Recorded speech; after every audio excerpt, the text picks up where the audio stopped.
So it's an incredibly supportive community, which I think is, yeah, for me, it's the most exciting part of this.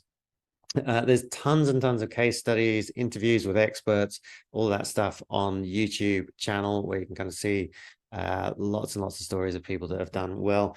Oluwafemi, I love this story. So Oluwafemi watched a webinar like this, and he had an ambition, which was there was a non-profit that he really liked, and his ambition was that one day he would join the board of this non-profit. And he came and joined the Veblen program, sort of churned his way through the content very quickly. And within the first week, he knew exactly how he had to position himself to this non-profit to make it sound attractive. He reached out to them. They said, yep, we'd love to have you on our board.